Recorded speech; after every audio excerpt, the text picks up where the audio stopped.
জান্নাতের হুরপরীরা থাকবে পুরুষদের জন্য। জান্নাতের হুরদের কোনো পিরিয়ড হবে না, মাসিক হবে না। হুরুন আইন, এদের ডাগর ডাগর চোখ থাকবে, মেঘ কালো কেশ থাকবে, সুন্দরী, রূপবতী, গুণবতী, অপ্সরা, প্রিয়ংবদা, সুহাসিনী, সুকেশিনী, সুভাষিনী, দেখলে পাগল পাড়া হয়ে যাবে জান্নাতীরা। দুনিয়ার বুকে চোখটারে নিচের দিকে নামাও, সুন্দরী নারী দেখে তাকিও না, জান্নাতের হুরপরীরা তোমাদের অপেক্ষায় আছে। সূরাতুল হাশরের 20 নম্বর আয়াত তেলাওয়াত করেছি, এটা মুখস্থ আছে অনেকের, আছে না?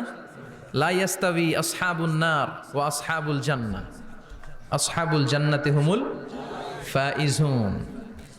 সূরাতুল হাশরের এই 20 নম্বর আয়াতে আল্লাহ তাআলা বলছেন, যারা জান্নাতে যাবে আর যারা জাহান্নামে যাবে তারা কখনো সমান নয়। যারা জান্নাতে যাবে তারাই হচ্ছে সফল কাম। সুবহানাল্লাহ পড়েন। এখন সিদ্ধান্ত আপনার নিতে হবে, আপনি কই যাবেন, আমি কই যাব। আল্লাহ তো বলে দিলেন, the people of heaven and the people of hellfire are not equal. The people of heaven gained the ultimate success. সর্বোচ্চ সফলতা অর্জন করেছে তারা, জান্নাতি হয়েছে যারা, ঠিক কি না? সফলতার মানদণ্ড আল্লাহ কোরআনে অনেকগুলো দিয়েছেন। কোথাও বলেছেন, قد أفلح المؤمنون الذين هم في صلاتهم خاشعون।